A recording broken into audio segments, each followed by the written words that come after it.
Oke, selamat malam. Selamat malam, Mbak. Gimana kabarnya, Mbak? Alhamdulillah baik. Kalau Mbaknya sendiri gimana kabarnya? Alhamdulillah baik juga. Sebelumnya boleh memperkenalkan diri, Mbak? Perkenalkan nama saya Anissa Safitri. Saya asalnya dari Bogor. Saya mahasiswa semester 7 di S1 Hukum UB. Oke, S1 Hukum UB ya, Mbak. Iya. Tadi semester 7. Ya.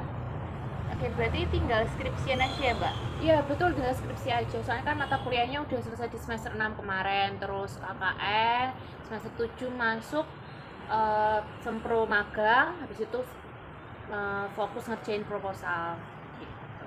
Oke. Eh, Berarti Mbaknya di Malang ini merantau ya? Iya, betul, merantau Tadi dari mana, Mbak? dari Bogor. Oh, Bogor. Ngekos di mana, Mbak? Saya ngekos di Ambarawa.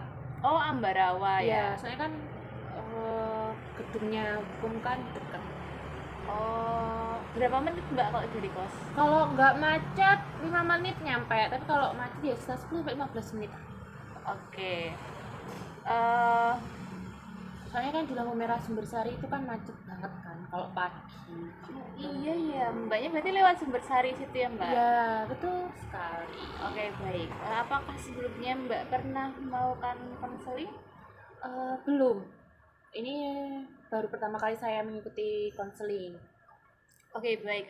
Sebelum kita melanjutkan sesi konseling ini, perlu Mbak ketahui bahwa di sini saya sebagai konselor memfasilitasi Mbak sebagai perantara untuk memberikan proses bantuan kepada Mbak.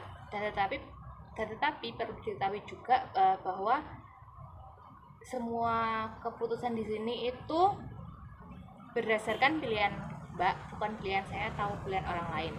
Jadi itu adalah pilihan Mbak. Lalu sebelum memulai sesi konseling ini, saya akan menjelaskan sedikit tentang akses yang dimiliki oleh konselor. Dalam konseling ini, kita sebagai konselor itu memiliki akses kerahasiaan, di mana hal tersebut itu harus dijaga.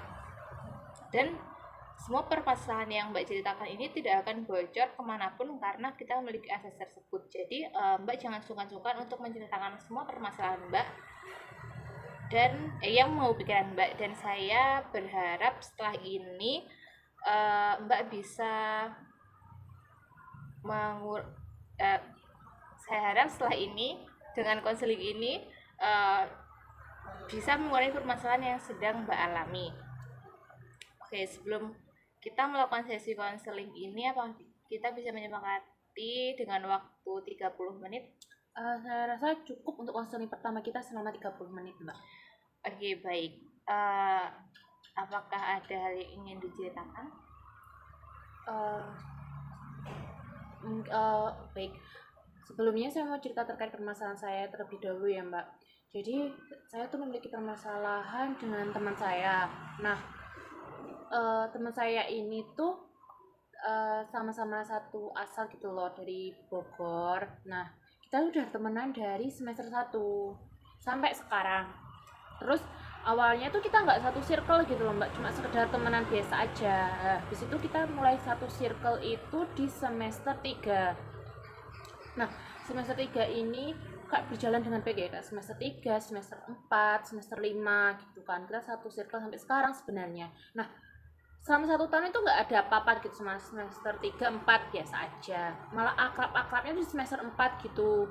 Terus sebenarnya terus masuklah di semester 5. Di semester 5 ini awalnya juga baik-baik aja gitu, Mbak. Tapi karena ada sesuatu, jadi itu entah karena sesuatu ini yang membuat kita agak retak, agak renggang gitu hubungan pertemanan kita, atau karena ada beberapa hal yang lain juga, saya nggak paham itu. Pokoknya dari semester 5 ini kita itu mulai renggang hubungan kita, terus kayak mulai kayak ngerasa jauh-jauhan gitu loh. Nah, habis itu semester 6 kemarin kita kan magang. Pisah dong, tempat magangnya saya sama dia tuh beda. Nah, masuklah di semester 7. Semester 7 kan kita otomatis kembali ke kelas dong.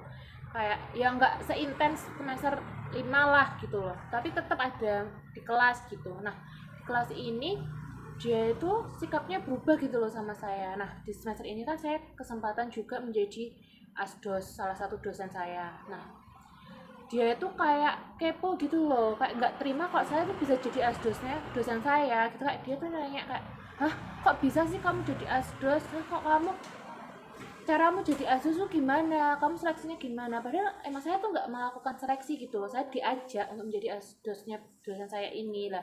Teman saya itu kayak nggak terima gitu loh, terus dia itu bilang ke teman-teman saya yang lain gitu kayak, kok bisa sih Anissa jadi asdos, caranya gimana, oh gini gini gini. Terus kayak saya ngerasa tuh kayak saya punya sesuatu ya, atau saya melakukan sesuatu kayak dia tuh harus lebih unggul daripada saya gitu loh. Contoh kayak handphone saya IP13 ya, terus awalnya dia tuh HP-nya masih Android, terus tiba-tiba sekarang dia juga mau beli HP IP14 gitu. Terus masalah laptop juga, terus kayak dia, saya punya laptop ya, laptopnya dia tuh awalnya biasa gitu ya kak, dipakai harus ngecas deh, dia langsung beli laptop juga. Habis itu saya punya tab, kayak tab saya tuh setiap saya pakai atau apa tuh kayak dia tiba-tiba tuh nyerobot gitu loh, ah pinjem pinjem gitu. Padahal saya tuh lagi ngerjakan gitu ya, tiba-tiba dia tuh ngambil mau nonton film kayak gitu. Saya ngerasa kak dia tuh nggak mau tersaingi dari saya gitu loh kak, soalnya saya unggul dalam A, dia harus lebih unggul lagi di bidang yang sama kayak gitu. Oke, jadi Mbak Anissa ini merasa teman Mbak Anissa ini merasa saingan gitu ya sama Mbak? Iya, saya ngerasanya dia tuh gak mau kalah saing sama saya gitu. Padahal saya tuh gak ada niatan atau pemikiran untuk saingan sama dia, karena saya ngerasa dia kan teman saya dari awal gitu loh. Tapi ternyata kok dia pun punya pemikiran seperti itu kayak gitu. Sejak kapan kamu merasakan kalau teman Mbak itu seperti itu? Sebenarnya dari semester 5 kemarin udah ngerasa, tapi kayak kita kan satu circle saya tuh ada 8 orang lah, 8 orang. Terus kayak saya tuh bermasalah dengan satu orang. Nah teman-teman saya yang 6 ini kayak mencoba, mungkin perasaanmu aja, mungkin kalau memang kayak ada masalah ya coba dibicarakan, diselesaikan kayak gitu loh. Terus saya mencoba untuk mengamati dulu, nggak langsung bilang gitu loh. Terus saya mengamati kok emang bener-bener dia tuh berubah sama saya, kok ada sesuatu tuh udah nggak cerita sama saya, nggak mau bilang sama saya gitu. Kayak dia itu beda jalur sendiri gitu loh, dia punya jalannya sendiri gitu. Habis itu tapi kak kalau di kampus tuh ya dia sok-sokan dekat sama saya gitu. Oke, tadi Mbaknya bilang bahwa teman-teman Mbak itu masih kayak mungkin perasaan Mbak saja. Nah, apakah perilaku itu hanya kepada Mbak atau kepada teman-teman Mbak juga? Eh, saya kan berlapan ya, saya, dia, sama ada nama yang lain. Nah saya tuh deket sama satu teman lagi, Ya. sangat deket gitu. Nah teman saya ini dia tuh juga ngerasa kok sikapnya teman si A, kita sebut ya, si A ini berubah ke saya, dan dua yang lainnya itu juga ngerasa kalau berubah juga. Sedangkan yang tiga teman saya itu kayak dua ya, tiga itu lebih pro ke dia gitu loh. Oh, jadi terbelah, pro-nya terbelah menjadi dua gitu ya, Iya. Mbak? Oke. Sebelumnya apakah Mbak pernah mempunyai permasalahan yang sama seperti ini? Kalau mungkin saya nganggapnya ini kesalahpahaman ya atau miskomunikasi gitu. Sebenarnya saya udah pernah mengalami hal yang sama kayak gini itu waktu SMA, sama teman saya waktu SMA tuh juga sama gitu kan, kita satu circle juga. Terus dia tuh kalau dulu itu mungkin karena prestasi di SMA gitu ya kan saya itu ikut OSIS, jadi kan kayak kegiatan saya tuh lebih banyaknya di OSIS daripada di kelas gitu lah. Teman saya tuh kayak dia tuh ikut seleksi OSIS juga tapi dia nggak keterima gitu, jadi kayak dia tuh ngerasa bahwa apa ya, ngerasa kalau saya tuh menyaingi dia lah, ininya juga sama gitu, dia tuh nggak mau kalah unggul juga dari saya kayak gitu. Oke, jadi Mbak sebelumnya pernah merasakan yang sama ya? Iya. Eh, kan tadi Mbak satu circle ya. Nah, apakah dia ini punya teman yang lain atau hanya temannya cuma Mbak aja? Ini SMA atau yang sekarang? Yang sekarang. Oh yang sekarang, dia tuh punya teman yang lain juga gitu loh. Dia sebenarnya waktu semester 5 itu enggak, jadi temennya dia di satu circle aja.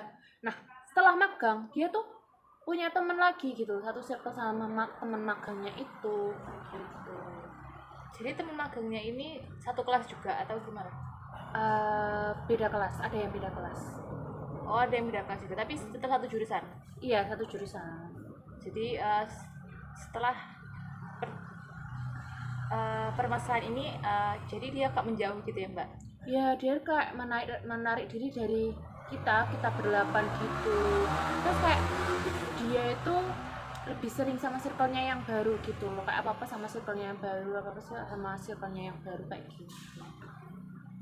Oke, bagaimana perasaan Mbak setelah mengetahui salah satu teman Mbak itu seperti itu? Sebenarnya kak perasaan saya tuh sedih ya, kayak kenapa sih harus berubah gitu loh. Mungkin kalau memang dia ada masalah dengan saya ya mungkin saya langsung aja bilang gitu loh sama saya, oh saya ada masalah sama kamu gini gitu, mungkin bisa diselesaikan gitu loh, daripada kayak sekarang dia menarik diri dari circle yang lain, terus teman-teman saya satu circle itu juga ngerasa kok dia tuh berubah gitu, jadinya kan kayak salah pahaman ya, yang awalnya cuma 2 orang sekarang jadi 8 orang bermasalah semua kayak gitu. Oke. Lalu apakah Mbak sudah pernah mencoba membicarakan kepada teman Mbak ini? Kalau untuk sekarang belum ya, karena saya tuh lagi terus beberapa hari yang lalu tuh kayak pertemanan kita semakin memanas gitu loh, persaingan di antara kita semakin memanas. Contohnya ya, kayak kita kan habis enggak lah, kita tuh punya uang kas gitu, berapaan kita punya uang kas. Nah dari uang kas ini itu kita mau kan semester depan kan otomatis kayak udah jarang ketemu gitu loh, kayak kita mau penutupan lah di semester ini. Nah saya tuh ngajak teman-teman untuk makan-makan gitu kan, makan-makan. Nah habis itu kita tuh saya tuh ngajaknya di Sego Sambal Cak Uut gitu kan, otomatis kan tuh makanan pedas dong di Malang gitu kan. Teman-teman saya yang lain tuh oke gas gitu. Nah pada saat itu sama beberapa hari yang lalu itu saya mengirim video di TikTok, ayo Cak Uut yuk penutupan, saya bilang gitu. Dia jawab gas ayo gitu kan, pas di kampus kumpul bareng ayo wes gas gitu kan. Terus oke lah, terus kemarin itu saya ke kampus, bertemulah dong kita berangkat, kayak bilang ayo makan yuk ke Cak Uut. Teman-teman saya yang lain tuh gas dia pada saat di kampus juga bilang wes gas. Terus karena kita janjiannya jam 2 kan, habis itu sebelum itu kan kembali ke kos, saya sholat, make up lagi segala macem kan. Terus habis itu pas kita mau siap-siap, dia tuh tiba-tiba chat di grup gitu loh, sorry asam lambungku naik, dia bilang gitu kan. Ya nggak mungkin dong, kayak kita pas kuliah lo baik-baik aja, toh kita juga pada saat itu kita lagi makan nasi kuning, dia tuh belum sakit perut gitu loh, belum asam lambungnya belum naik kok. Dalam waktu 1 jam asam lambungnya bisa naik, kan ya nggak logis gitu loh Mbak. Iya kan. Di situ dia bilang asam lambung saya naik, ya udah dong kayak oh ya wes, berarti dia nggak ikut. Akhirnya kita keluar bertujuh gitu kan, kita tetap keluar, nggak mungkin dong gara-gara 1 orang kita batal gitu kan. Terus kita tetap keluar. Nah habis itu pada saat kita makan segala macam gitu kan, karena Cak Uut kan antri kan, waiting list gitu, kita main kartu lah sampai lama gitu, sampai kemarin tuh habis isya lah gitu. Nah teman saya tuh nyeletuk gini, si A bawain dong dibungkusin gitu. Terus saya bilang sebelum dibungkusin coba dia telepon dulu, saya bilang gitu kan, mau nggak dia, saya tuh bilang gitu. Terus habis itu teman saya telepon, terus ditanyain dong mau nggak makanan ini terus teman saya si A ini bilang enggak, aku udah GoFood makanan itu. Terus habis itu di VC dong, terus di VC dia lagi makan itu Mbak. Dia makan sendiri? Iya, enggak, dia makan sama teman satu circle-nya itu, tapi di kos. Oh iya. Tapi salah satu anggota circle-nya itu. Terus saya udah dari awal dia bilang asam lambungnya naik itu saya udah ngerasa gimana gitu. Ditambah lagi waktu di VC dia lagi makan Sego Sambal Cak Uut lewat GoFood. Kan ya secara logis ya Mbak, asam lambung naik, makan Cak Uut pedes, terus tiba-tiba dia habis maghrib makan itu, kayak ya nggak mungkin banget gitu loh. Nah teman saya ini di telepon pas VC itu bilang ayo habis ini ngopi gitu, kayak tambah semakin menjadi nggak sih Mbak, menurut Mbak kayak gitu kan.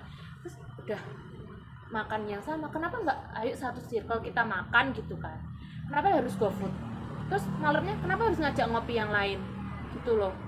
Padahal alasan yang awalnya itu asam lambung, kan semakin ada sesuatu yang dia sembunyikan dong, entah itu sama saya atau sama yang lain. Kalau mungkin ada masalah sama saya kan bisa dibicarakan, tapi kan nggak kayak gini caranya, apalagi itu dalam satu hari loh mbak, belum 24 jam, beberapa jam sama beberapa jam aja dia kayak gitu. Terus saya emang bener nih sih anak ini kayaknya emang punya masalah sama saya gitu, tapi dia nggak mau cerita. Terus saya gimana, bingung dong gitu. Apakah teman mbak ini cerita ke teman mbak yang lain dalam satu circle ini? Kayaknya sih udah cerita sama teman saya yang telepon tadi ya, soalnya kan mereka berdua deket. Iya. Kayaknya sih udah cerita, tapi saya belum tahu sih secara pastinya udah cerita atau belum, tapi kayaknya udah pasti cerita gitu. Nah, apakah teman mbak yang di telepon tadi itu membicarakan kepada mbak atau hanya diam saja? Diam aja sih, soalnya kan mereka emang teman saya si A yang bermasalah ini sama yang telepon tadi itu deket berdua. Terus saya belum pernah bertanya sih secara langsung gitu mbak. Oke, kembali ke masalah yang GoFood tadi. Kan tadi dia bilang kayak dia tiba-tiba nggak bisa ikut karena sakit. Apakah mbak dan teman-teman juga bertanya kayak apa ya, kayak alasan lain, misal kayak dia sebenarnya nggak mau di COU tapi dia beralasannya asam lambung gitu?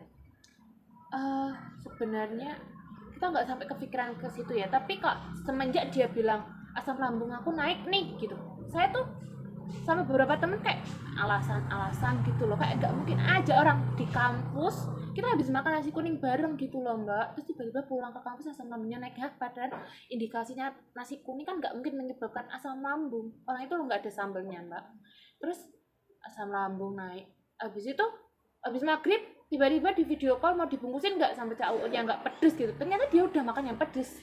Kayak kayak itu apa ya bahasanya, menggoda gitu loh mbak, kayak diharapi gitu loh. Jadi hubungan di kampus tuh masih biasa-biasa aja ya, jadi bermasalahnya pas di luar kampus gitu? Iya. Oke, untuk hubungan kamu sendiri dengan si A ini bagaimana? Kita tuh kayak perang dingin gitu loh mbak, ngerti? Kayak tau nggak sih, kayak tetap komunikasi nih biasa kok, saling kalau dia butuh saya ya dia baik sama saya, kalau saya butuh sama dia ya saya akan baik sama dia gitu. Tapi di belakang itu tuh kayak kita tuh saling gimana ya, saling perang dingin gitu loh, kayak saling, menurut saya tuh kayak saling nggak respon sama sekali gitu loh. Tapi berarti masih chattingan?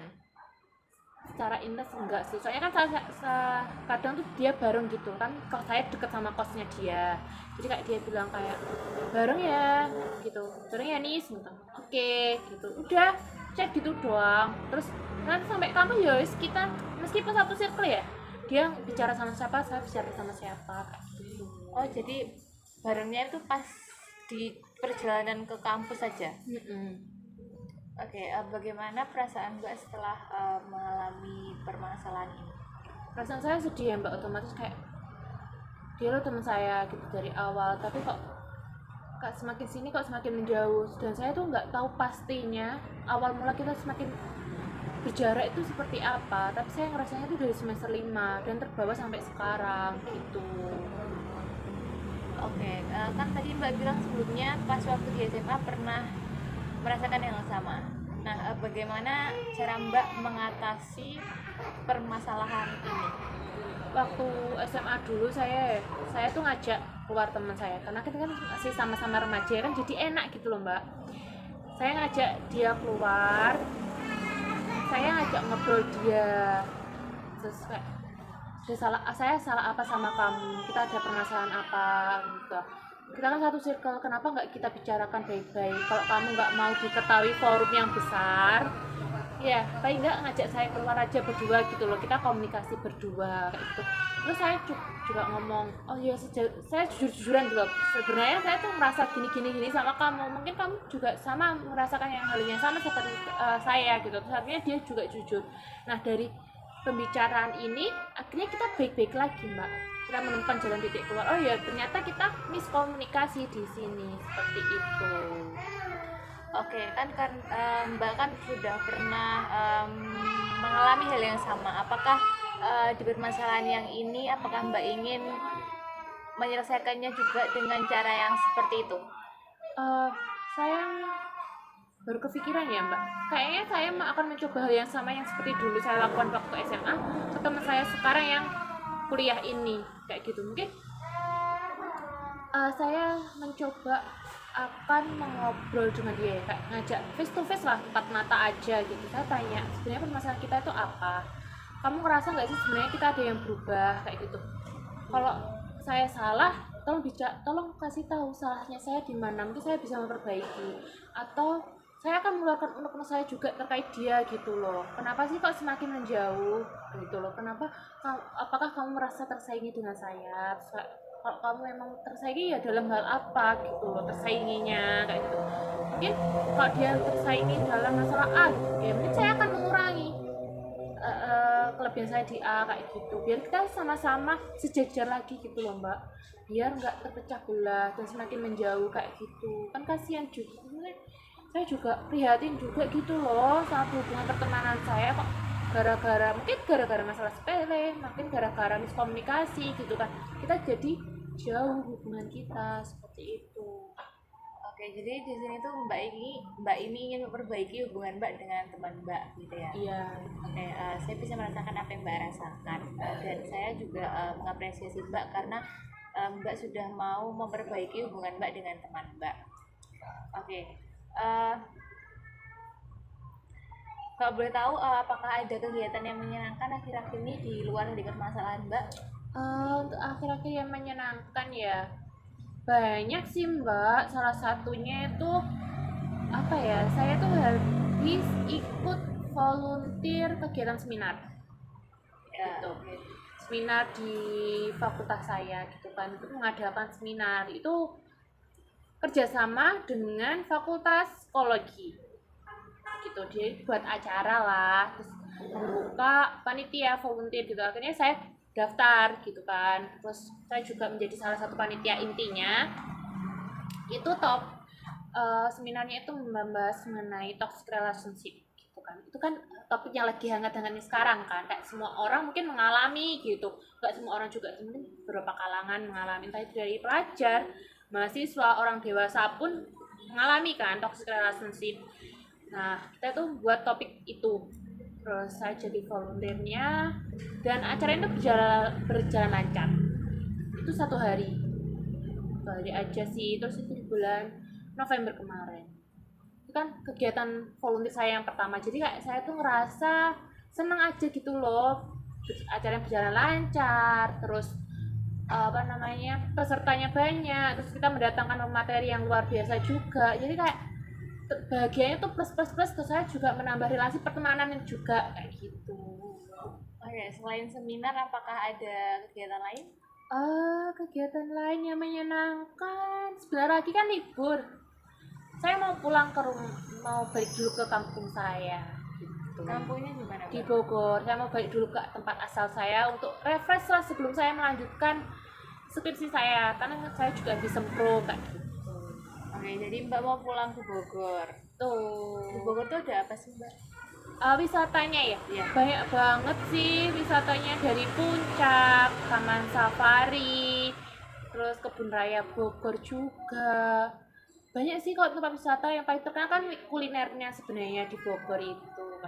Kalau kulinernya itu apa aja, Mbak? Ada soto kuning, terus soto Bogor, ada bakso gepeng, bakso bening gitu. Banyak di Bogor, Mbak. Apalagi ada pasar itu namanya Gang Out gitu kan, ada Gang Out itu benar-benar itu makanan aja, semua dari halal non halal itu banyak, tinggal kita bisa milih aja. Oh, jadi kayak pasar gitu ya, Mbak? Iya, tapi pasarnya bersih gitu. Oh, Pasar kuliner sih. enak ya, seru ya Mbak. Iya, di seru Bogor itu. banget. Oke. Liburan sampai kapan Mbak? Sampai Januari tanggal 27. Sebenarnya kan tanggal 27 udah masuk, karena tanggal 27 itu hari tanggal merah, hari Senin dalam rangka Isra Mi'raj, jadi tanggal 28 ya hari Selasa udah mulai masuk. Tapi kan karena saya skripsian ya Mbak, jadi saya mengikuti dosen saya. Kalau dosen saya pada saat liburan membuka slot untuk bimbingan, ya saya akan kembali ke Malang. Jadi Mbak bisa fleksibel kapan aja kembali ke Malang. Betul. Apakah nggak capek Mbak? Kalau dibilang capek ya Mbak, tapi kan selagi ini ada waktu gitu kan, karena kan dosen saya juga non Islam. Nah, beliau sudah menyampaikan bahwa dimulai dari tanggal 24 sampai mungkin tanggal 30 atau tanggal 5 sampai tanggal 5 itu beliau sama 2 minggu itu nggak membuka slot bimbingan. Membuka lagi slot bimbingan di tanggal 6 gitu, 6 Januari sudah mulai membuka. Tapi kan saya juga mengikuti fleksibelnya beliau kapan bisanya gitu kan, karena beliau juga lagi menyelesaikan disertasinya seperti itu. Oke, baik.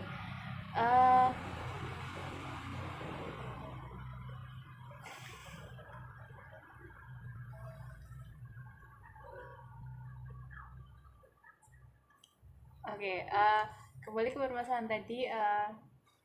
Kira-kira Mbak kapan akan melaksanakan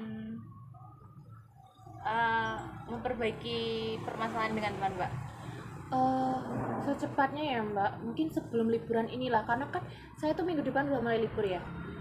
Setelah konseling ini saya jadi kepikiran kayak saya memang harus menyelesaikan secepatnya gitu, daripada saya pulang ke Bogor membawa masalah kan, lebih baik kan saya secara segera menyelesaikan permasalahan tersebut seperti itu. Oke, baik, karena Mbak juga sudah mengetahui apa yang ingin Mbak lakukan dan akan melakukannya sebelum liburan ini. Dari sesi konseling ini apakah ada hikmah yang dapat diambil? Banyak banget ya Mbak hikmah yang bisa saya ambil, kayak salah satunya saya bisa terbuka. Oh iya, saya tuh ternyata pernah loh mengalami hal yang sama, permasalahan ini di waktu SMA, dan saya tuh bisa menyelesaikan itu. Kenapa saya sekarang kok nggak bisa menyelesaikan gitu? Terus saya mau mencoba cara waktu SMA dulu itu, cara saya SMA dulu mau saya coba sekarang kayak gitu. Terus saya juga berpikir kayak eman banget gitu loh Mbak, kalau teman saya itu bisa hancur gitu kan, mungkin gara-gara ya miskomunikasi itu tadi gitu. Setelah konseling ini kayaknya ya emang saya harus menyelesaikan permasalahan tersebut itu. Oke, baik, karena Mbak sudah mengerti dan sudah mengetahui jalan keluar dari permasalahan ini, semoga Mbak bisa menyelesaikan dengan baik, dan semoga liburan Mbak tenang dan semoga Mbak selalu sehat. Terima kasih. Oke, baik. Karena sesi konseling ini sudah mau habis, apakah ada yang ingin diceritakan lagi? Saya rasa cukup sih Mbak untuk konseling sekarang ini. Oke, baik. Jika sudah cukup, kita cukupkan sampai di sini. Terima kasih sudah bercerita kepada saya, dan selamat malam. Selamat malam. Terima kasih Mbak. Oke.